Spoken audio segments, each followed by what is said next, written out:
roll call, please. Director Clark, Here. Director Penrose, Here. Director Dye, Here. Director Roddick, Here. Director Decker, Here. Legislator Carter. Present, more or less. I'm going to start the meeting with a statement No, that statement will be read during the item on the agenda. during the item on the agenda. Okay. Right. Third amendment to employment agreement. Okay, I'm going to start it with a different agreement, announcement then, and that is, apparently, meetings have been Zoom bombed. Yep. And, given the international situation, I'm hoping I have consensus with the board that if anybody even opens their mouth to Zoom bomb us, we will immediately just shut that person off and maybe even, and shut their sound off and shut their picture off and disconnect them. I don't want to have to, discontinue the meeting. We have important community business to do. But by the same token, everybody, if you've been into Sam, you notice yellow line, do not go past this, staff only. That's because people have been invading, it's in City Hall, I'm sure, invading, local government to try and get staff to react badly so they can post it on social media. Well, what do you mean as soon as they Zoom bomb? Are you talking about as soon as it's clear It's what they're talking about? absolutely. Okay. I think you need to make that clear. I thought it was clear when I said as if they start to Zoom bomb, because a regular Zoom call is not profane or nasty. Well, I think you or need filled to with define it hate. as hate speech or obscenities, rather than just Zoom bombing. Yeah, I think I think we should be okay. It looks like all the people I mean, it's a good caution by the chair, but it looks like the people who are on here are people who would ordinarily be here. So just something to watch. It's happened in a lot of cities where people have come in and spewed a bunch of anti-Semitic, some really nasty stuff. So, but it doesn't look like we have an issue here. Just something to watch out for. It's been happening. Just wanted to say, I think this should be a standing policy, to protect our community. And What is the policy? that if somebody starts to spew obscenities or hate speech or anything that falls into those categories, they get cut off. Their mic gets cut off. And are we approving a policy to that effect? No, I'm not asking for it. I'm telling you, this is what I'm, as chair, calling for tonight. I'm hoping we can, as a board, reach consensus on this for the future. Because I do not want Sam to get, have this kind of trouble. Debbie? Can I just tell you what the policy is that we adopted? Sure. So City of Bethlehem, they adopted a policy at its last meeting, so, the mayor would give a warning at the beginning of the meeting saying, this is what we expect, this is what we'll do if this happens. And then, another warning if the person comes on and it's off topic or it starts trending in that direction, then the mayor is to identify what the issue is, and then, she and the city clerk will cut them off. I suggest that we look at that and look at others and put it on our next agenda. Okay. That'd be great. Okay, and another comment, public comment is, Sam is having a wonderful open house from 10 a.m. to 2 p.m. on November 18th, so it's a month away. But mark your calendars, please come and celebrate the probably the most effective and influential environmental agency on the coast. Our neighborhoods are clean, our streets are clean, and our beaches are not polluted with human waste. And it's all because of Sam, and so this is a celebration of the plant and the people who keep our coast clean. I think they are awesome, and it's not a simple job. There's all kinds of chemistry and mechanics and planning and all of that. And so I would like, hopefully, lots of people will come for the plant tours, snacks, games. Children are welcome. Children are encouraged to come. And dogs on leash too. That's a president's call. I also wanted to thank the SAM staff for manning the booth at the Pumpkin Festival. It was very well done. My grandson loved sticking his hand in the toilet pot to get some candy out of it. And it was a joy to see that. Thank you. I missed that part when I stopped by. And I'm sorry I wasn't able to stop by. I was ill this weekend, so. Well, not now. So we've had the call to order, we've had public comment, any other? Well, we still have some looks like two public comment speakers who raised their electronic hand. Yes, and two hands up. One behind. And one behind you. And one behind you. Okay, let's start with the in-house folks. Jimmy. Yes, good evening. My name is Jimmy Benjamin. I live at 400 Pillarcedars Avenue. I am the nearest neighbor of Sam, just across the Kehoe Watercourse. I'm here to follow up on a report that I had learned about that appeared on your agenda in the late summer. Apparently, Integral Consulting issued a report in August or September that recommended a way of managing flood risk by what is euphemistically referred to as vegetation management to expedite the flow of water. And I'm very concerned about the impact of the removal of vegetation. I've just completed at some expense some geomorphic studies that show how vegetation changes induced by projects that occurred have resulted in some serious loss, some serious erosion. And I'm concerned that more vegetation management in the Kehoe watercourse will aggravate that problem. So I'd encourage you, to have a chance to look at these maps. I'm happy to discuss them. I'm leaving a copy with Keishan, and more maps in the report are coming. I'll be sharing that with the city and any members of the board who would like to learn more about it. But the important message is to reframe the problem as not the water doesn't go fast enough, but rather that there is too much water.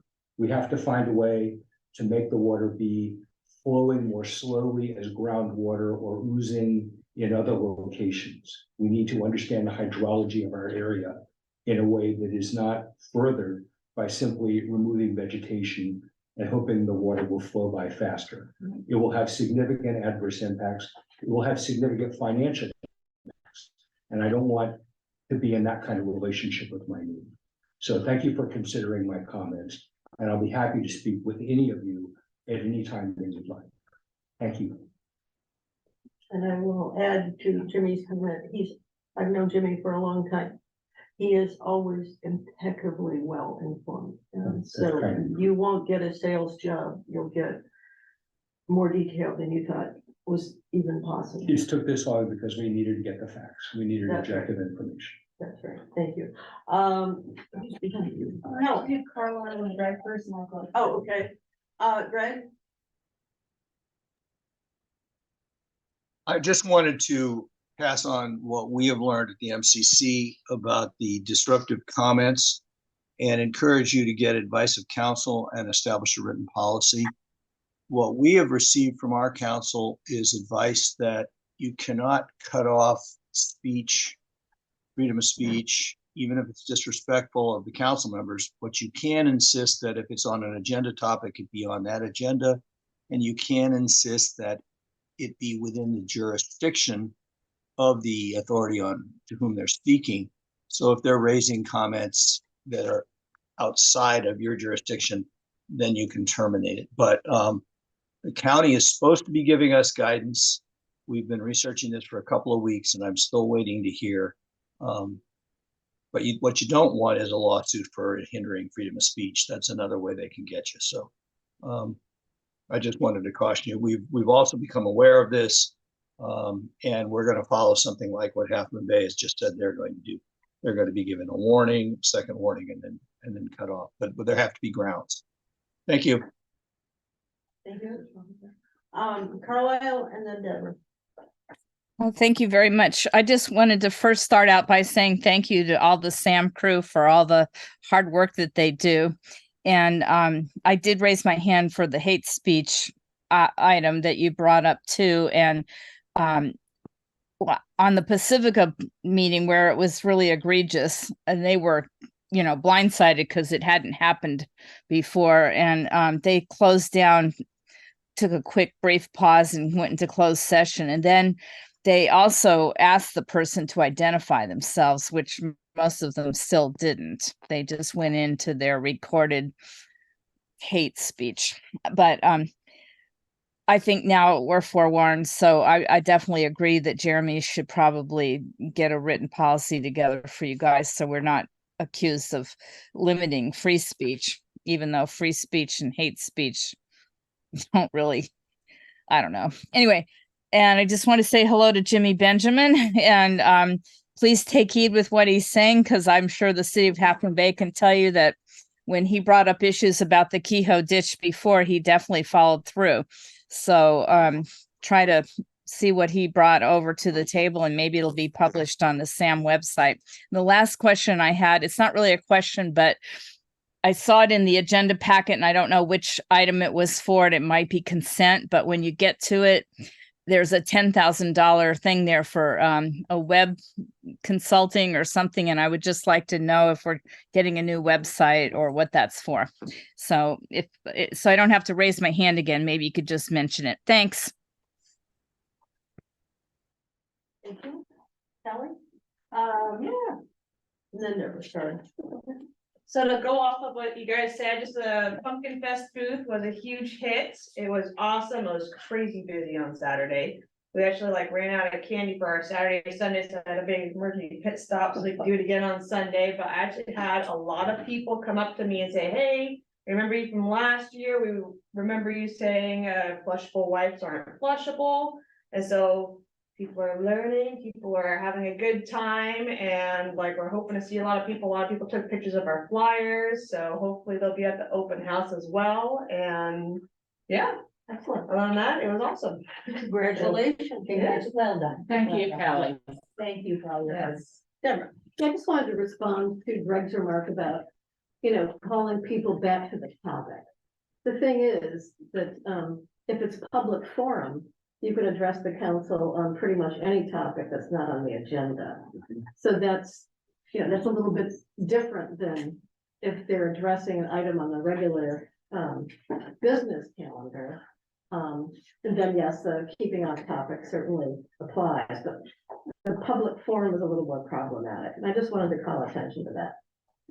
So just if I could just briefly jump in, if we could see if someone would forward me the city of Half Moon Bay's policy, we'll take a look at it.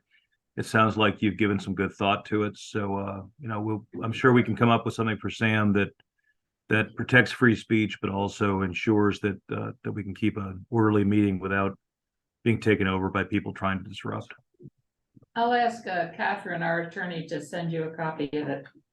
That'd be great. Before we move further, I'd like to answer Carlisle's question. Yes, we are in the process of remodeling our website. We're working on it and it's becoming more user friendly. And probably the old and new will go concurrently for some time. And we'll get feedback from all of you and then make further changes and then remove the old one. We are working on it. Great. Thanks. Good. Okay, any more public comment? I see no more hands. Let's move on to consent agenda. Barbara. I have a question on comment on the monthly revenue and expense report. Looking at the expense report from July 1st through September 30th, which is on 1/4 of the year.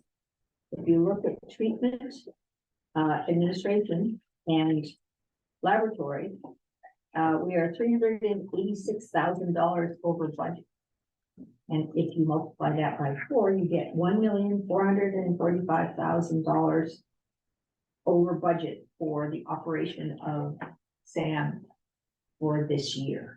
And I wanted to know if these extra expenses are something that will continue, or are we going to actually be able to operate the place within the budget?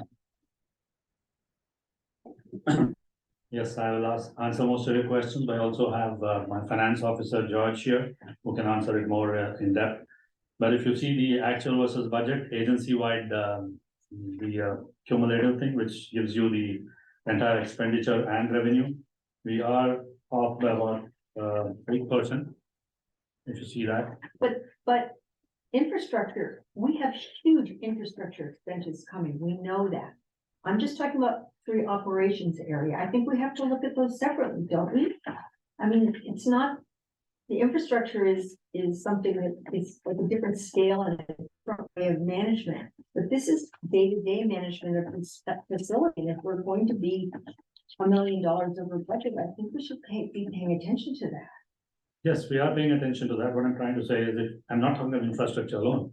If you go on to the first sheet, which says actual versus budget, there are several places where the variance is negative. That means we've gone beyond the budget.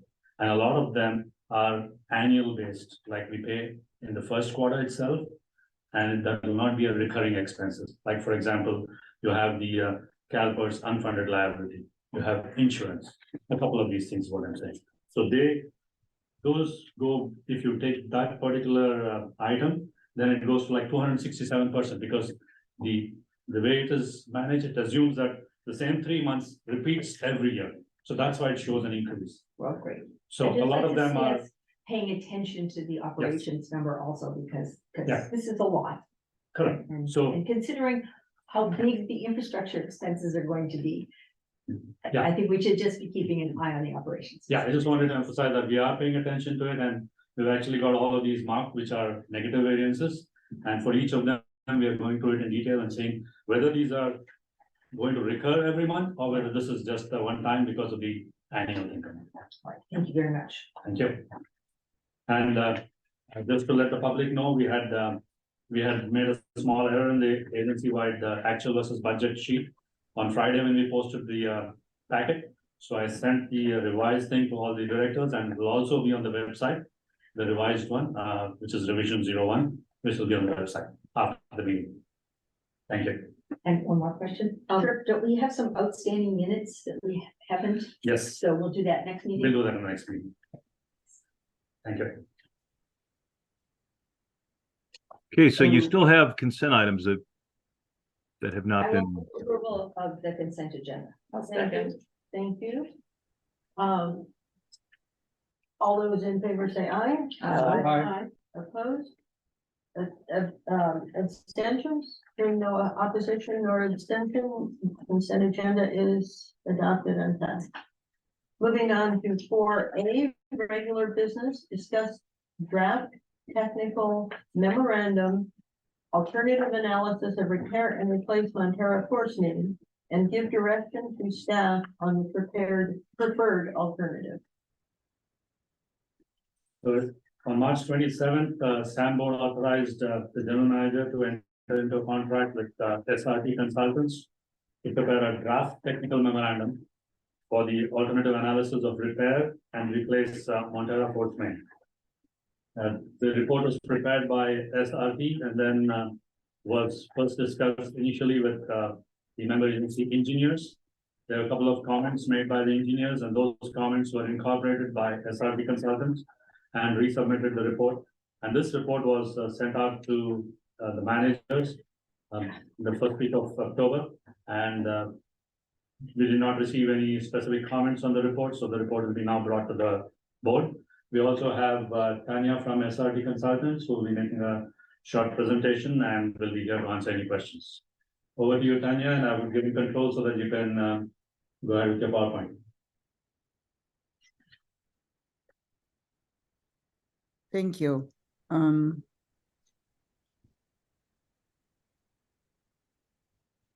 Did it work? It worked. Yes.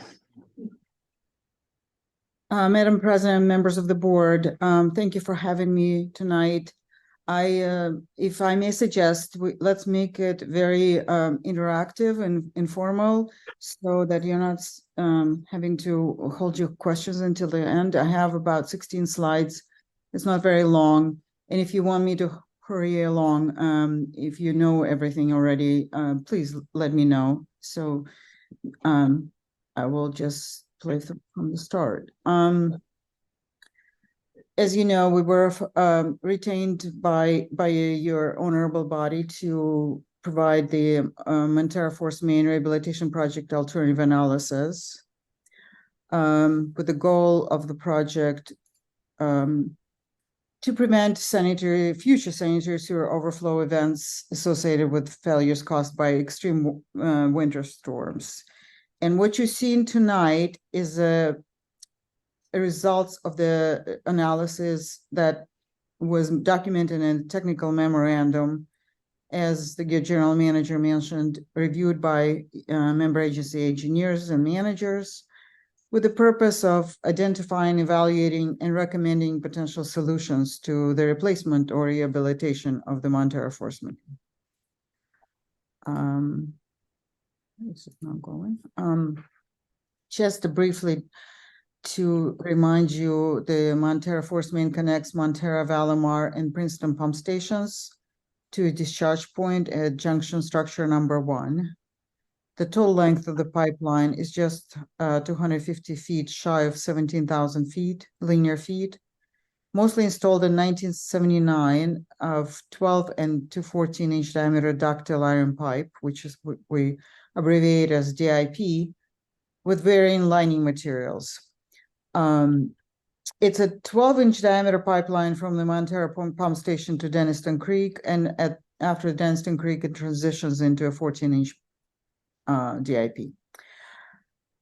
The first 2,600 feet of the Montara Force Main, starting at the Montara pump station, were replaced with high-density polyethylene pipe in 2017.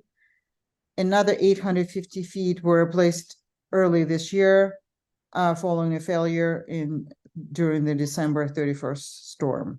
The remaining length of the DIP is 13,350 feet. For the purpose of this memorandum, we did review the data provided by SAM. These are the flow rates for the pump stations in a million gallons per day. You can see the average flow is very low. It's 0.15 million gallons a day, with a maximum flow approaching for Montara and Valimar 3 MGD and Princeton 1.7 MGD due to the winter storms. The approach that we took for this analysis is to identify a project that is the most feasible, cost-effective, resilient, and sustainable for the member agencies, with the objectives to provide reliable long-term service to the public, protect public health and safety, and to ensure efficient and responsible use of public funds. These are the four alternatives under consideration. Even though we understand that do nothing, meaning doing nothing at all with the pipeline, is not a really feasible option, it had to be considered because it costs nothing initially, and it just we felt it was important to consider comparing to major capital investments that are alternatives 2, 3, and 4. Alternative 2 was to replace the pipeline with a new HDPE or PVC pipeline in place. Alternative 3, replace the pipeline with a new pipeline of plastic materials in a modified alignment that is more favorable than the current pipeline alignment. And alternative 4 is to rehabilitate it in place, meaning slip line or CIPP. And I'm going to go through explaining each one was. So the do nothing means you make no changes or repairs to the existing pipeline infrastructure, operate the pipeline under its current state, understanding that failures and resulting sanitary sewer overflows are likely to continue. Replacing the pipeline with HDPE or PVC in the current alignment will maintain its current hydraulic capacity. We also suggested to install 3 new bypass valve stations to allow for future maintenance and flexibility, just like the ones were installed on the Granada Force Main. Alternative 2 is a slight modification to alternative 3 is a slight modification of alternative 2. It will maintain the same current hydraulic capacity. It will install 3 new bypass stations. However, the alignment will be modified to allow for protection of sensitive environmental resources, and to negotiate a better permit with Caltrans for the highway crossing. And finally, alternative 4, which when we set out to do this work was really the first runner, is rehabilitating the existing pipeline with structural cured in place pipe liner. However, based on the hydraulic analysis performed, this alternative would reduce the pipeline diameter by approximately 1 inch, which reduces the hydraulic capacity significantly.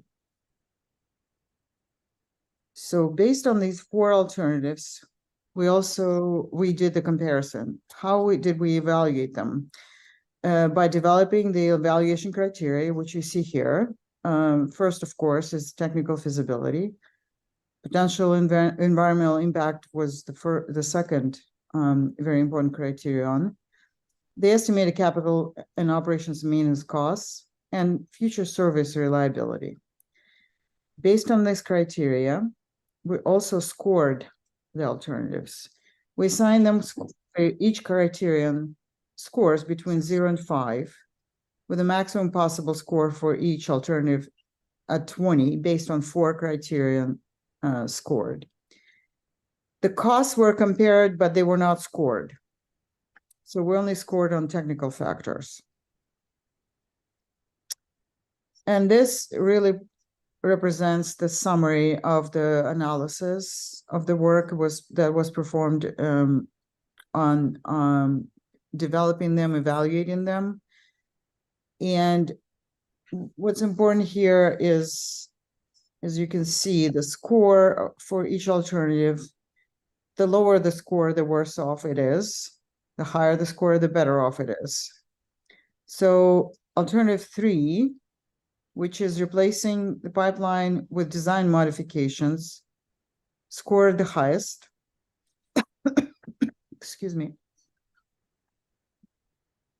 It also happens to be the lowest cost. This is present worth, 20-year cost, because we took in consideration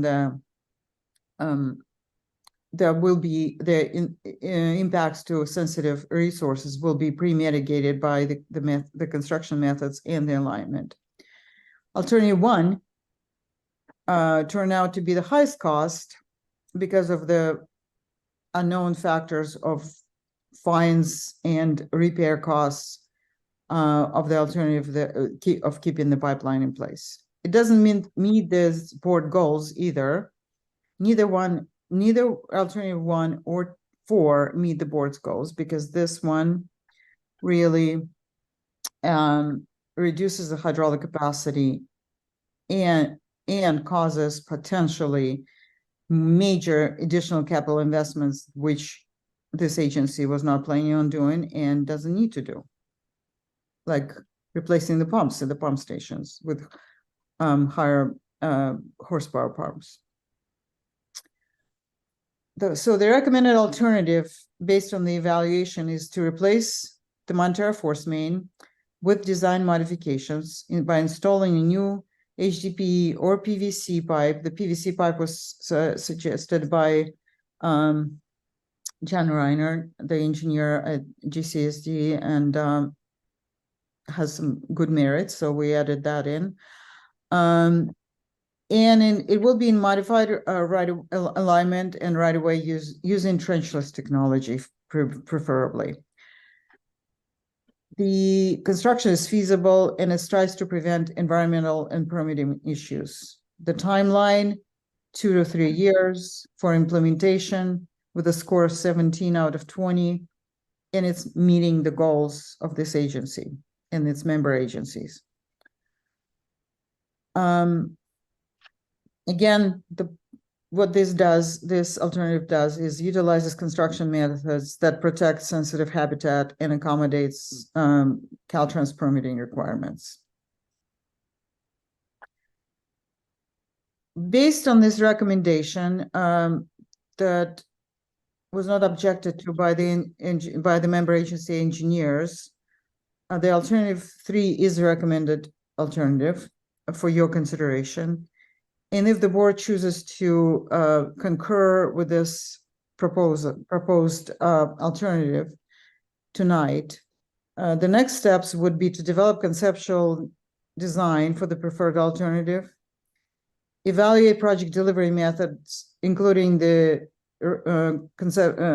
conventional design bid build or progressive design build, and evaluate construction phasing in associated cost increases, meaning how do we implement this with one contract versus multiple contracts, what it will cost, and what's the best approach, which will be brought back again for your consideration in a few months. And that really concludes my presentation. And I'm happy to answer any questions you may have.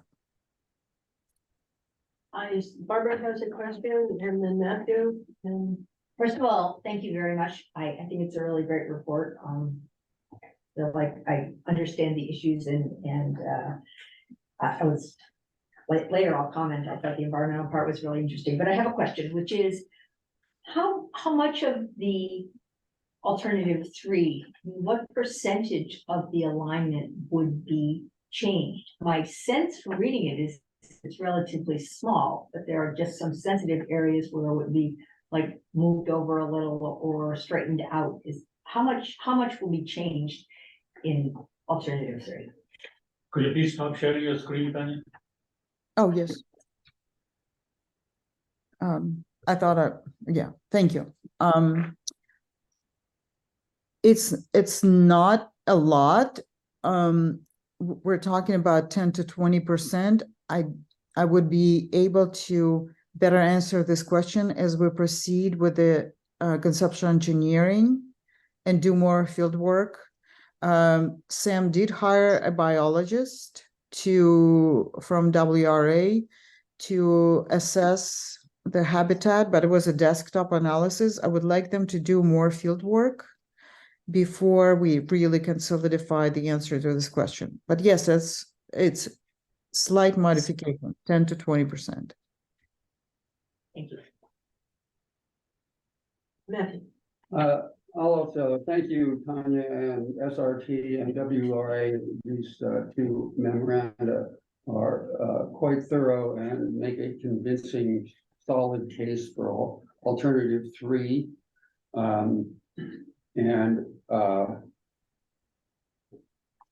Another factor that we'll have to consider is the number of contracts to be let. So I think we need to concentrate on a single contract, because as this memo points out, we're looking at 1.3 million or more if we do it in extra cost, if we do it in 3 contracts. And my question though is, I'm glad that Barbara just asked her question. 10 to 20% of a new alignment. What do you think the chances are that alternative can be handled under CEQA as a mitigated negative declaration? Thank you for that question. The whole purpose of this alignment is to get us to the mitigated negative declaration, to avoid a more rigorous and lengthy review under CEQA and the local coastal program. And so that's what we need. That's kind of next step that we need to do. That coupled with a review, we need to do a thorough review of the right of way. Basically, do we have the right to be where we are? We definitely do. You. And how do we, if we modify that alignment, can we achieve the right of way? Can we procure, swap it, those things? And so those are the big questions that we will have to answer during the conceptual engineering report. And I think what really is the issue, if we cannot, one issue is the highway crossing, and that is negotiations with Caltrans. That's serious business that needs to start happening very soon. But to avoid any environmental impact will allow us to get ourselves to mitigated negative declaration. That's the purpose and goal.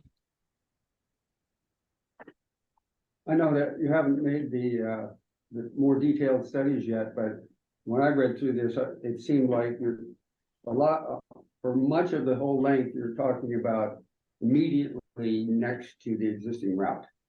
Is that right? That's right. Yeah. Yeah. Okay. Yeah. But one of the other studies that I would like to do, I would like to bring the HDD contractor on site, walk the alignment, and identify the danger zones, identify places where they don't think they can do it, or if they say they can do it, that's a good sign. So I would like to solicit some outside help from contractors, the ones that already done work for SAM, or whoever we can solicit the input from, and thus narrowing down the danger zones, basically, to avoid the impacts. Deborah, do you have questions? We'll ask the board first. Deborah? Peter? All right, Barbara, I went through the environmental report pretty thoroughly, and it looks to me like it's not gonna have very many impacts. Let's face it, it's been going down in the right of way of the highway. So, a couple of these ones, the Hemazonia, a naturalist only shows two instances in San Mateo County, and they're both over the hill in Redwood City. The Harlequin lotus, it's a really pretty plant. I've seen it, it's on the bluffs nearby, but it's not gonna be going up by the street. So I feel as if the project that's being proposed here is not an environmentally destructive one, and that whatever analysis is done, and we know we'll do all the proper analysis, will show that it's really a fine project in terms of environmental impacts. That's all. Okay, I have a few comments, and then we'll go to Greg and then Carla. First, I want to congratulate SRT, who was given a budget of $180,000 and has spent $66,000. Oh, I picked up on that. Very good. I think that SRT is very cost conscious, and I look forward to seeing these future bills come in at a reasonable price. I think it's important for the board to be able to give a budget that does allow for problems to a company that has a history of avoiding problems. We never know when something's going to happen. I see, if I read this correctly, the options 1, 2, and 3 maintain the capacity, or keep it or improve it for wet weather flow. And item number, option 4 reduces the capacity. Do I read that correctly? That's right, yes. Okay. Are there operations, improvements in item 3 so that our staff is, better able to spend their time taking care of real problems instead of the design flaws that were in the original pipe?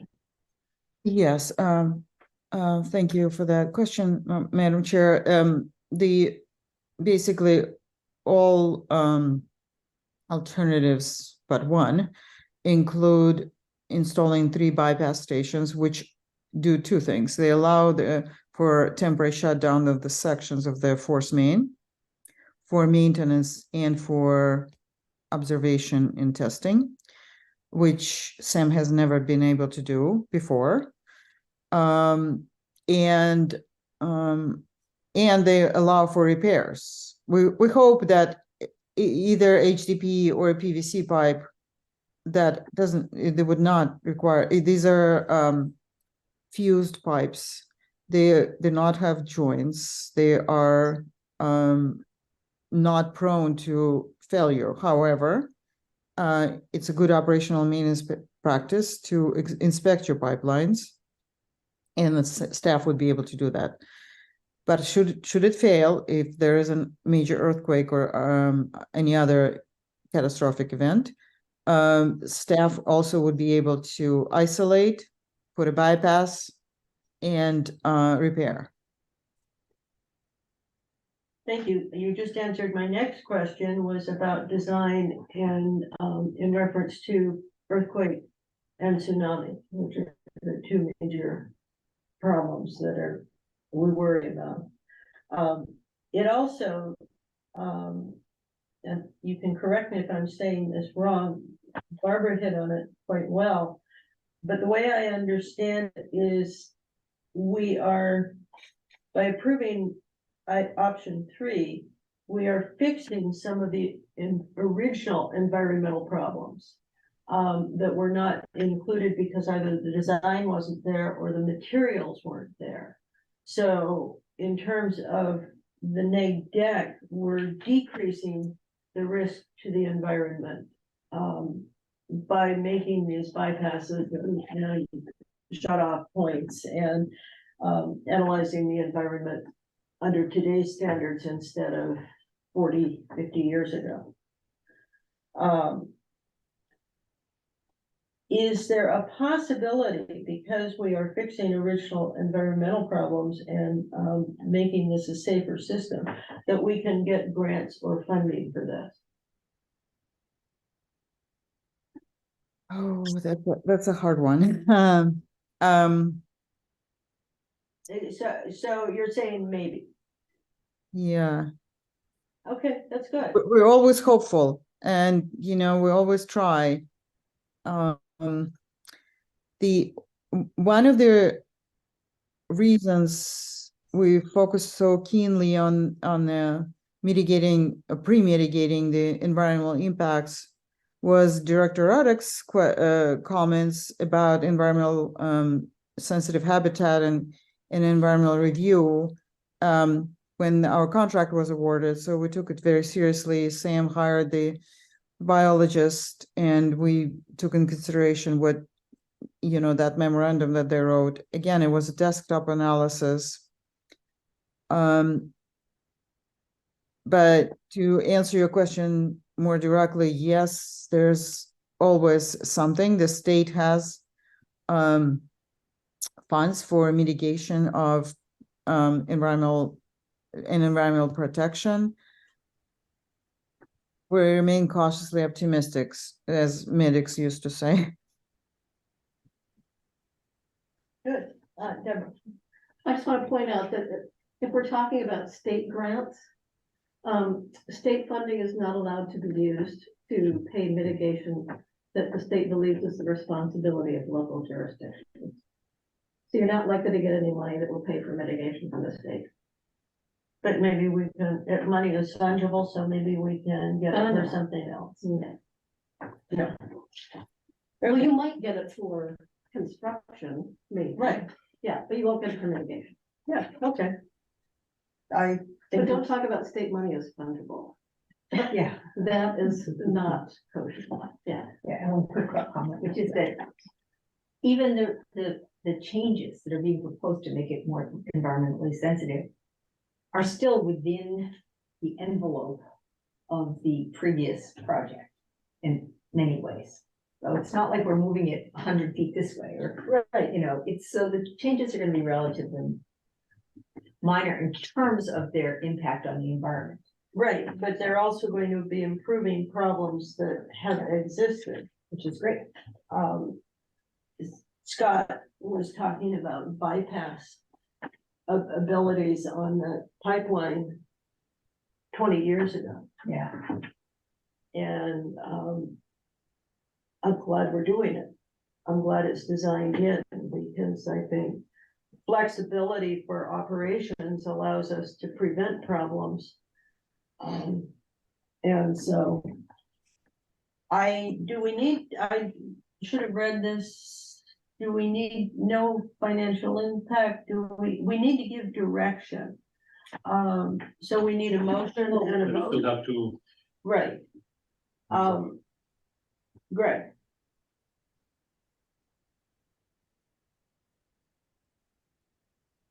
I typed several questions into the chat.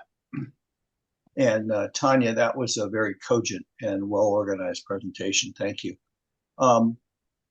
Trenchless technology is known for dramatically lowering costs, but it also has risks, as we've seen with running into natural gas pipelines and so forth. So I'm curious, of the alternatives you studied, do they all benefit to the same degree from the use of trenchless technology? Therefore, we're comparing apples to apples, or are there some that that don't get that cost advantage? That's one question. Do you want to answer questions one at a time, or wait till I've gone through all of them? I'll let you finish. Thank you. Okay, and I should point out that in Orinda, they created an infrastructure oversight committee to deal with the fact that there's a lot of different work being done underground, and you keep digging the street up, and most of the cost of the projects is digging the hole.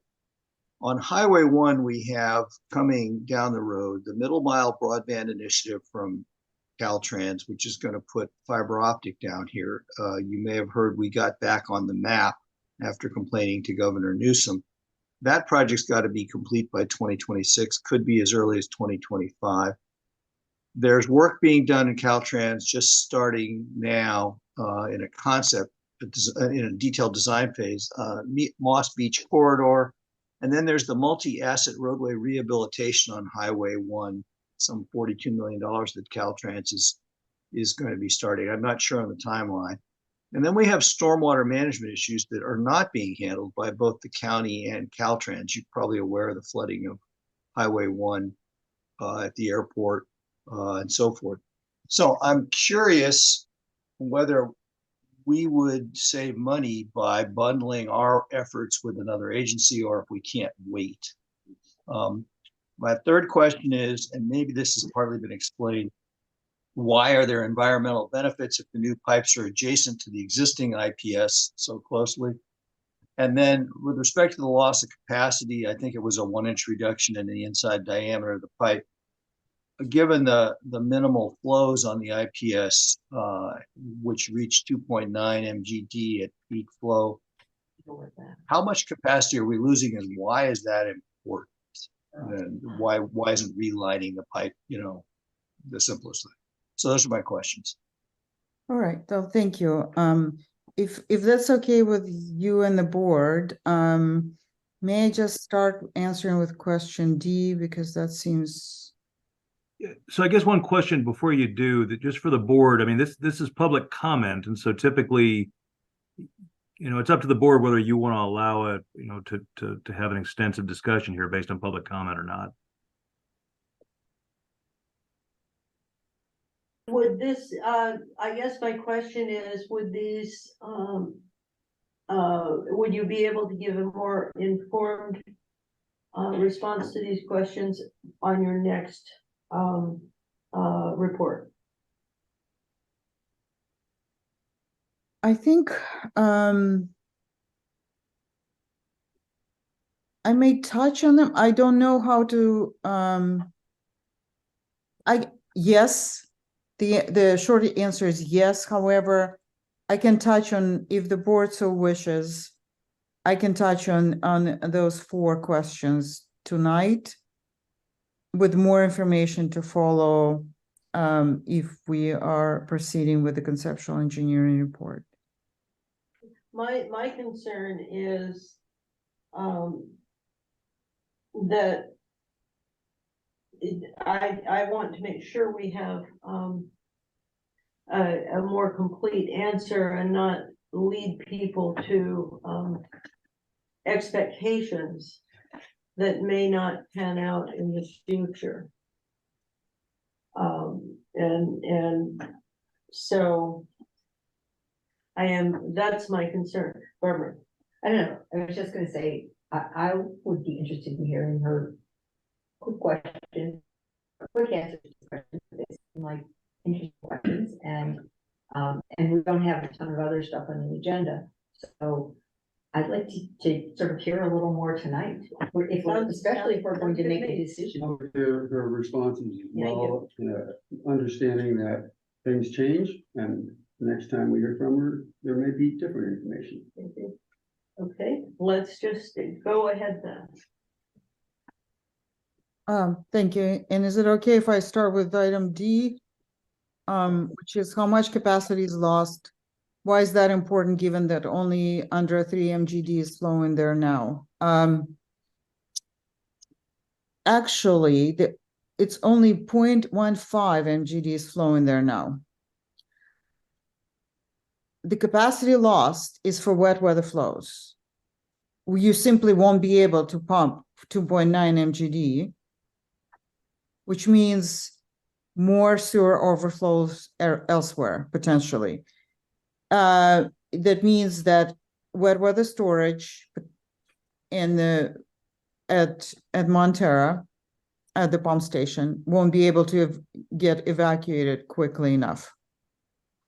It also means that the pumps won't be able to pump, and the pump station will require rehabilitation to maintain this capacity.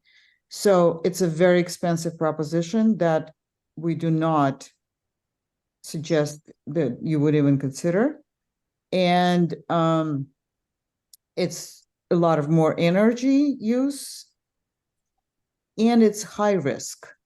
High risk because the lining inside that is old could be warped, as we've seen in the Granada Force main, which may prevent the CIPP pipe going through. So there's high risk on one side, and definitely loss of hydraulic capacity. We ran a hydraulic model on this system, and it's a significant.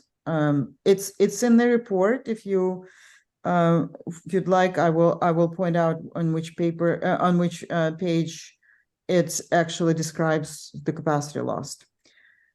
The second question, why are these environmental benefits if the new pipes are adjacent to the existing IPS? The point is they may not be, and I don't know the answer to this question until we do the conceptual engineering and a little bit more field work. The idea about agencies joining in, the Orinda example, it's awesome. I've seen that happen too. And San Francisco, for example, the agencies join in on major infrastructure projects so that you're not replacing the pipe. And well, the county does it too on the coast. There's a moratorium on pavement, damaging the pavement after the pavement was redone and so on. It's not to that extent that was done in Orinda, but yes. Whether or not those negotiations can happen and quickly enough for you, I don't know, and not at this point, and cannot discuss. I don't know. I will have to get back to you. Trenches risks, benefit. How prevents underground damaging other underground infrastructure? That's an excellent question, actually. They will go deep. That's what they will have to do. They will go deep. One of my projects, we installed a dual force main under the Centerville Canal, and HDD was the only, it was at that time, it was a while back, but it was a pioneer work. At that time, no one was installing pipelines for sewer with HDD. And so we had to call contractors from Texas because it's an oil pipeline method. And they went very deep. They went 80 feet under the canal because the soil conditions. So they can do that. They can curve the pipeline. That's why the HDPE and or PVC is proposed. So these risks will be mitigated by the installation. Great answers. Thanks. Okay, if I could elaborate further, Sam has had good success of trenchless technology. We used it on 2 sections of the Granada force main, and we had absolutely no problem with 2 different contractors. Thank you. Carlisle. Hi, speaking as a resident and not WSD, although I am a director, I would just like to point out when Director Dye said that, I think she said there's something environmental over the hill, but she may not have read the full mid-pen EIR that recently was put out for comment. They're in Moss Beach, right across the highway from where the pipe burst back a year ago. No, not quite a year ago. There is a trench that's in front of the wine room and between Carlos Street and Highway 1, and they're known to be red-legged frogs in there. So I certainly would not disagree with Tanya that it might be good to have an environmental person come and walk the site where the proposed new pipes are possibly going to go in, and just see if they can spot anything that might be problematic, because I'm a big fan of the environment, and I certainly wouldn't want to see us evicting any red-legged frogs that might have traveled across the highway. It's just right across the highway from where the pipe burst. So anyway, that's all I wanted to say. And Tanya, that was a great presentation. And thank you to Greg for asking those questions. And thanks to the board for allowing Tanya to answer those questions in public. Thank you. If I never thought of that, my life would have thought would be considered someone who wanted to evict red-legged frogs. But yes, I agree. And of course, I want every environmental review. I just think as an agency, we want to feel good about what we're doing. And I feel like this project, we can mitigate the impacts, and that because of its location, they will not be as great as it would be to put something in a different.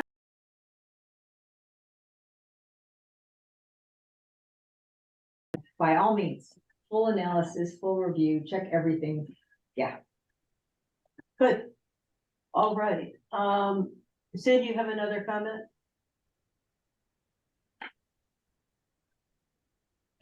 Seeing hand down. Okay, so we need a vote on this. So we need a motion. Anybody want to make the motion?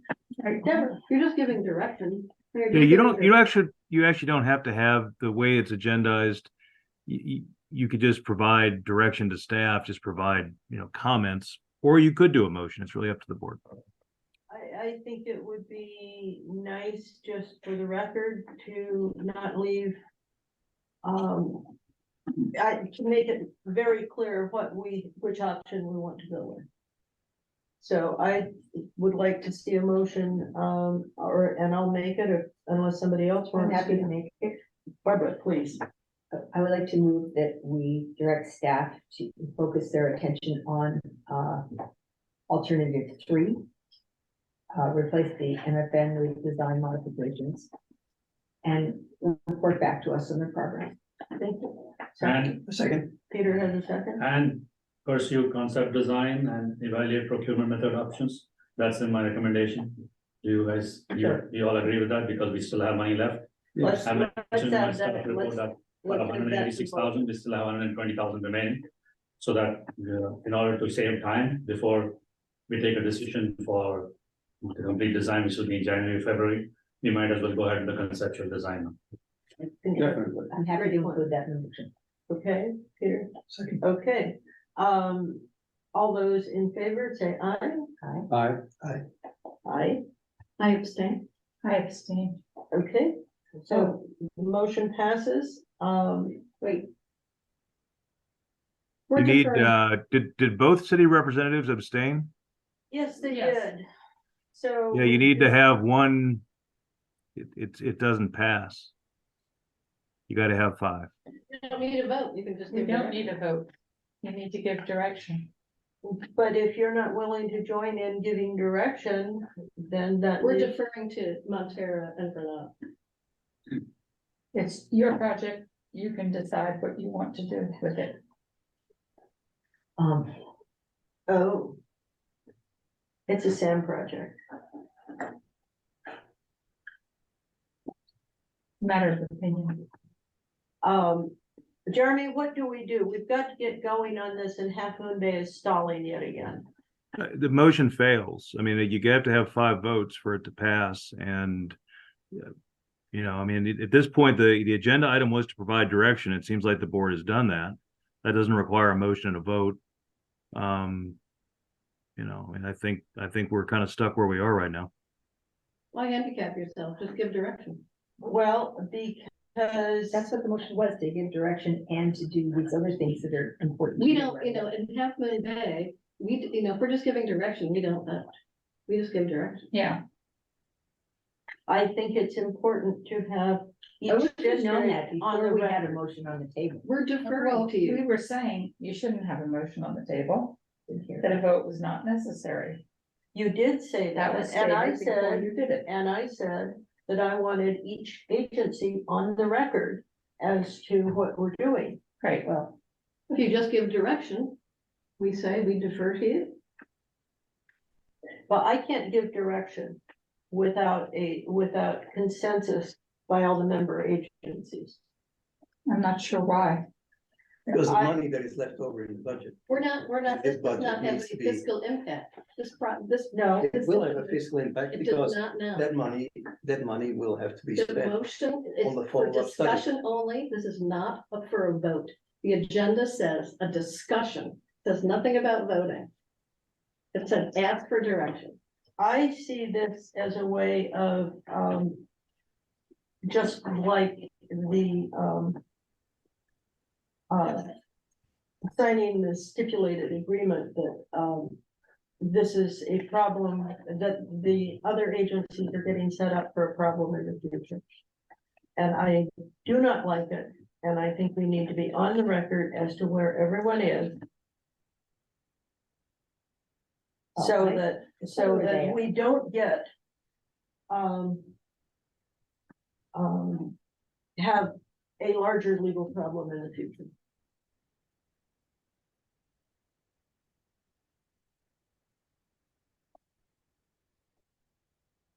I mean, I feel as if we have given direction in terms of, preferring option 3. I see this as a But we way, have not given direction right, for the use of the additional funds, but the additional funds were allocated for what already? What were they allocated for? What was the original, approved? We prepare this report and come to the board for directions for with alternates. So the board can give directions as to what alternate to pursue. So we have 2 options, we have 3 options now, we can do nothing. Can I just complete? Yeah. We have 3 options now, we can just accept the report and say, okay, fine, we'll go ahead with alternate 3. And the second option is we can say that we'll pursue alternate 3 in January or February, when the board takes a decision after the lawsuit gets settled. And the third option is now, we can save time, utilize the next 3 months and go ahead and do the conceptual design. And we are not, Sam is not going to ask member agencies for funding again because funds are already available for this. All right, well then I want to modify my motion to say that we are giving direction to. Well, maybe we just don't have a motion because we. You don't haven't need a given- motion. Why we can't have- you keep yourself with a motion? Or I hear you. I will say, I will say, for the record, it's quite clear, and I want this in the minutes, please. Everything you say is in the minutes, Catherine. Always, Always. and you've always got something to say, Yes, I do. which is good. Just like Half Moon Bay usually has something up its sleeve. That sounds like the pot calling the kettle black. I think, Let's not go there. That's not gonna work. I will say that we should move forward with this. And that this giving direction will have. No, I'm very concerned that Half Moon Bay will decide it's not going to fund this pipeline when it needs to be funded. Okay, but I understand your concern, Catherine, but I think for tonight, I withdraw my motion. And I think we have given consensus to move forward with, No, we have not given consensus. Half Moon Bay does not give consensus. We're Well, deferring to you. And No, we defer that's, to you. deferring Well, is that's not not- consensus. there's no is, motion to it's- withdraw. It already failed. So you'd have to have a new motion. okay, good, all right, well. But having the majority You're of the not gonna board. talk me around. No, I know it. My feeling is, I think we should just, postpone this whole discussion until the lawsuit is settled, one way or the other. Realize that we wanted to. I think what you're doing is completely unnecessary. It's virtue signaling and it's just political gamesmanship. We don't have to do that tonight. Our general manager has given you, 3 options, one in the staff report. I don't know why you do this, frankly. Thank you. I don't think it's at all a stretch to use the money that's already been allocated for this and just keep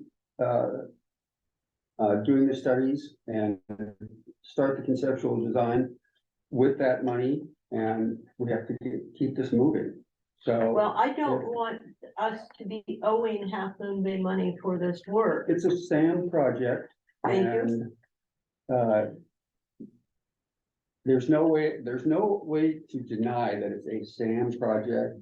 The IPS is a SAM asset that is as clear as day, and we need to replace it, and let's just keep on pushing in that direction. So, I agree with you entirely, Matthew, but I know, I sat through, and I'm sure you listened to the court case. Catherine, there's nothing you can do.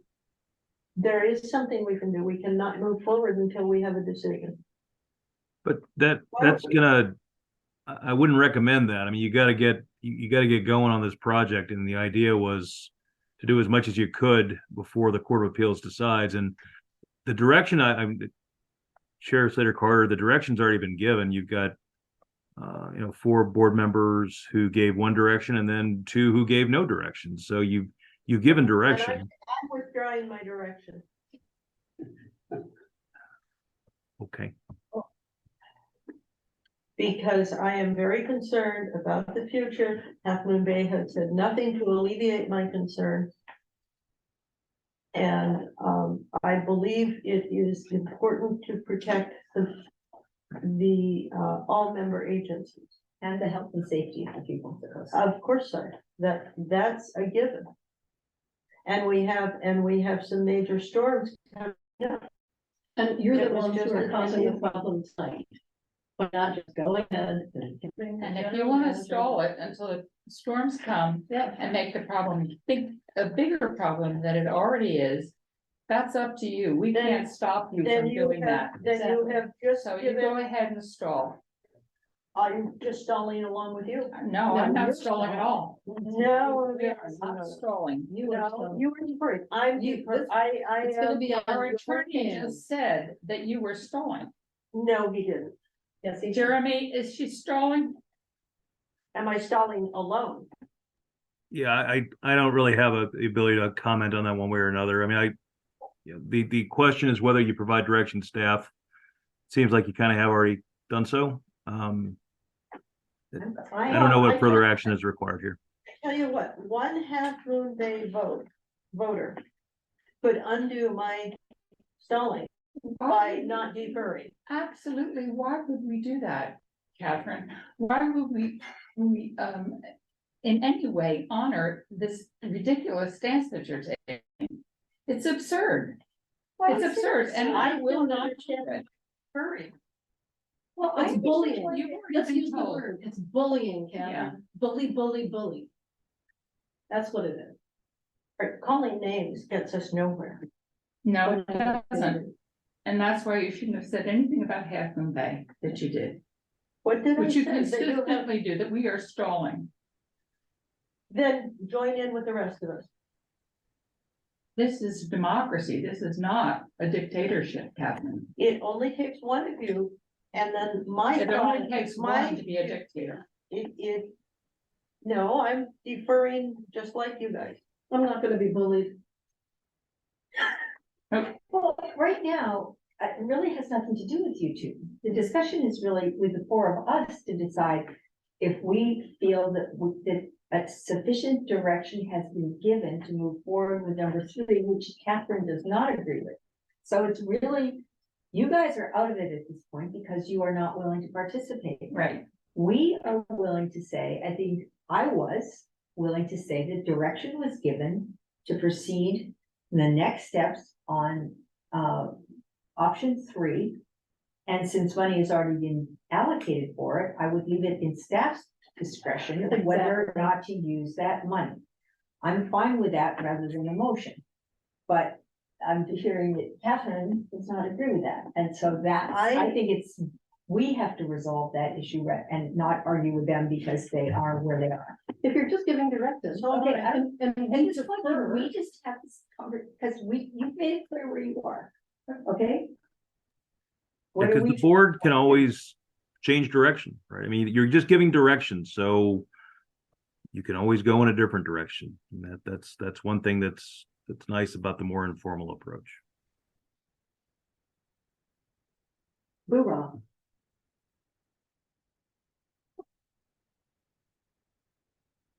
You, what, you would rather hold up than, I would rather have it pass unanimously tonight. I get that, we're not, that's not an option, clear, Well, I'm just joining with Half Moon Bay. okay. All right, no direction, I guess. Okay. Let's move on to the next one. Maybe not. I'm sorry.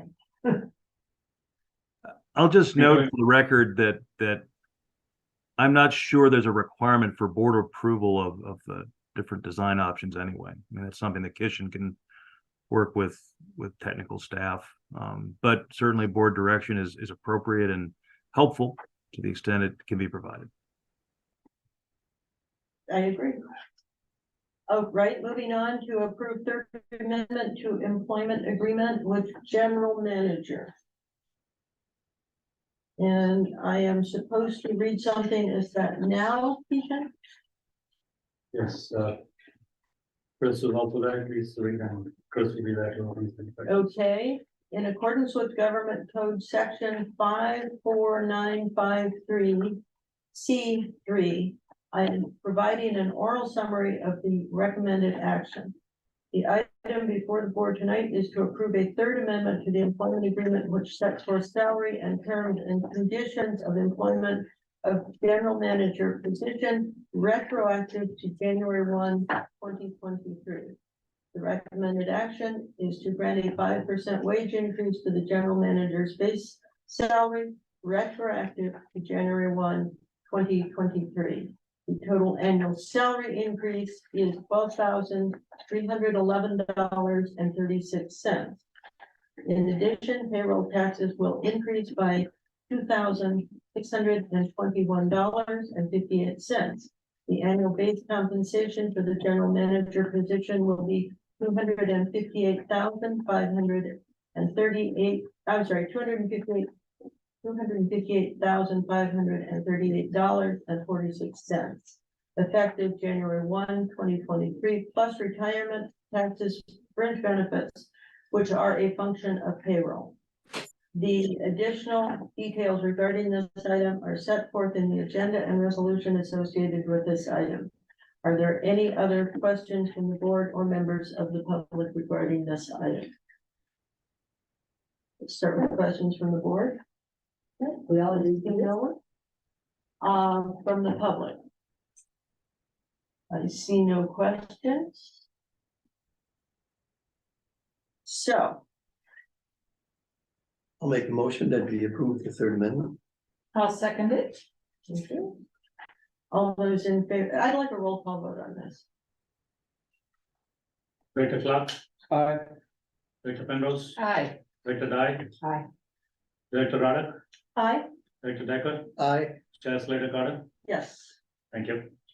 All right, moving along to general manager's report. Yeah, we do not have a detailed report with the flow analysis, flow report and all that, because that normally comes in the second meeting of the month.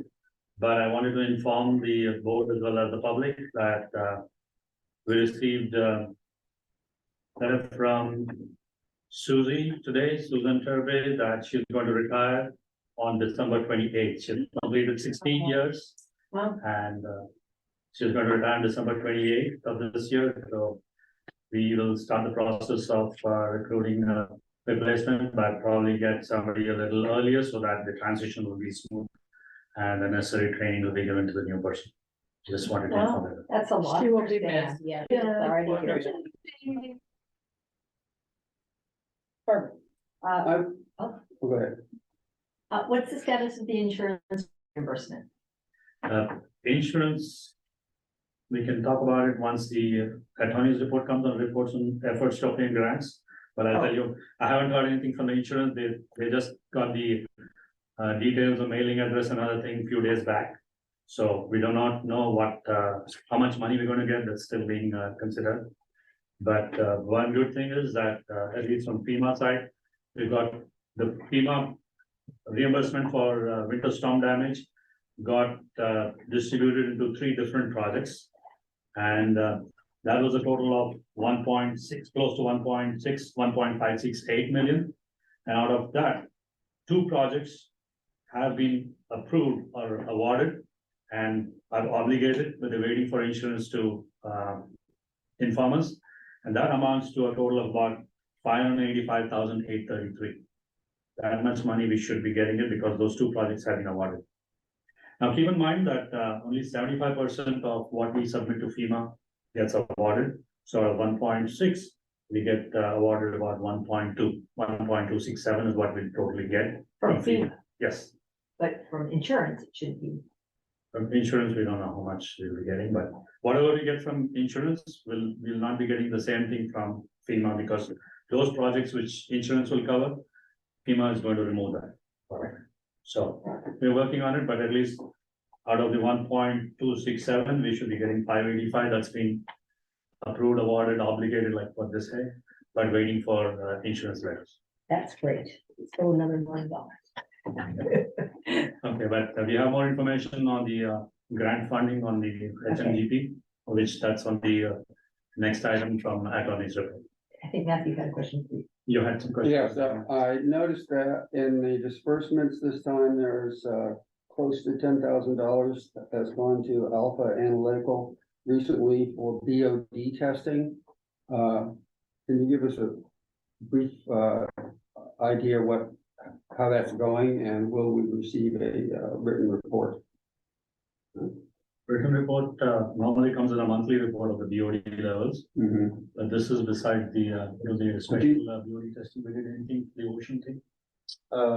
We did ocean samples in August, I think it was. So that could be an extra, what we Yeah. normally do, over and above our monthly what we do. Otherwise, everything is routine. We are not doing anything special, anything extra. And those are available in the monthly reports. Does that answer your question? Good, thank you. Thank you. Good. Seeing no more questions. Directors reports? Attorney's report, I'm sorry. Yes, thank you, Madam Chair. We have a brief presentation tonight from my partner, Ash Parayu, who's on the line. And he's going to talk about some of the efforts that we've been working with SAM staff to do associated with obtaining future grants. So Ash, if you could, just go and introduce yourself and take it away. Thank you, Jeremy. Good evening, everyone. My name is Ash Parayu. I'm a partner at Rutan & Tucker. My expertise is in government contracts, and I just want to provide you a brief update on the efforts on behalf of SAM to obtain federal and state funding for the purposes of a permanent relocation of the treatment plant's electrical equipment and facilities. We've been working with staff and the consultants for SAM over the last couple of months. We have been in the process, as mentioned earlier, of trying to obtain the emergency response costs that Kishan mentioned, the general manager. Our focus has been on trying to obtain a one-time allocation of approximately $3 million for the permanent relocation via the FEMA Hazard Mitigation Grant Program. In the process of doing that, we've applied to FEMA via Cal OES. We're in the process of via SAM's consultants to answering those questions regarding the technical aspects of the proposal for the permanent relocation. On a parallel path, which has been my focus, we've been educating the key federal and state leaders regarding the public policy issues that SAM is facing. This was a result of the last few months in terms of some of the questions I was asking of the staff and consultants. It became very clear that there are some issues that SAM is facing in terms of the impacts to its infrastructure, where SAM has no direct control. And those issues are, in essence, climate change, sea level rise, and flooding.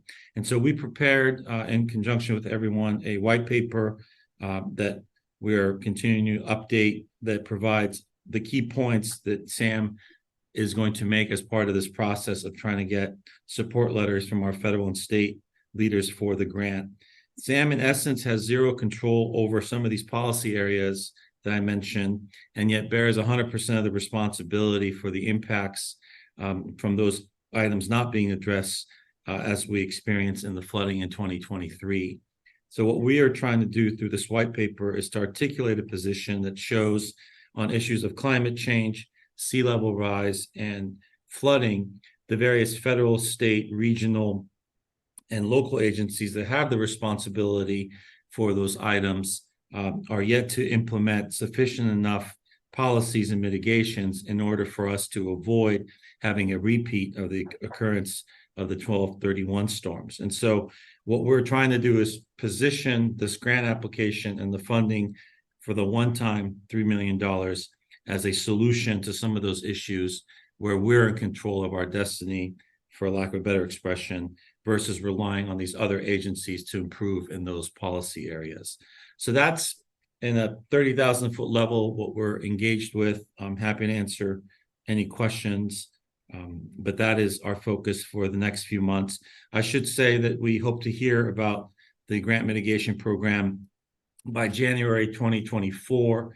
The other item that we are working on is just trying to navigate the interplay regarding the timing of when the federal funding potentially might be available versus the state funding, and whether or not there's any local funding match, so that we can figure out exactly the budget and budget schedule should we be awarded these grants. So I'll stop there and answer any questions if there are any.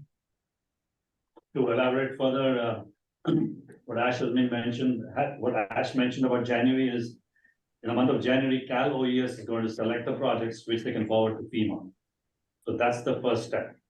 And then Cal OES, once it forwards to FEMA takes time until June 2024 to evaluate, and then they move forward with awarding the project. So we're right now in the first step, where Cal OES has received several applications on the hazard mitigation grant program from all over, and they're evaluating it. We've got a couple of RFIs which we've answered back and forth. It's going where we had to do some risk analysis, benefit ratios, and we had actually submitted 2 applications, and only 1 application has moved this far. The second application was the application for replacing the force main, what we talked about, the Montana force main. Unfortunately, that did not pass through the various criteria of the state grant, the HMGP. So that came out while we are still pursuing the moving the electrical building, relocating the electrical building. And Ash has been very instrumental and has been able to arrange meetings. We had last week meetings at Congresswoman Issue's office and Senator Baker's office. Right. We've given them white papers, and we've had meetings clarifying various questions that they had, so that they can, when the application comes to them, then at least they'll know what it is. We've invited them for a plant tour. From Senator Baker's office, our person has already come and done the plant tour, so they're well versed about what's going on. Okay. Deborah? Yeah, so, Half Moon Bay has a Sacramento lobbyist, Townsend Public Affairs, that also does work in Washington DC. So it might be helpful to coordinate, with the city, and, we can Sure. be supportive on our own end if we know the details and what the process is and what's going on. Yeah, I'll get in touch with Mars and see how we can get that. Yeah. Thank you. Great suggestion, Director Ruddick. Thank you. I would suggest you invite them to the open house. Yep, we've already sent them this information. Good, okay. Let me see. Future directors' reports. None, topics for future board consideration. There is an attachment. Let's just keep adding to it. Convene in closed session. Yeah, I don't actually need a closed session. Kishan, do you? No, I don't need, I had one thing which I could answer to Director Clark's questions. Out of the 9,535 for Alpha, what you pointed out, 4,400 is for the special testing which we do annually for the effluent, for the ocean, final effluent ocean testing. So that's the major part of it, out of the 10,000. Right.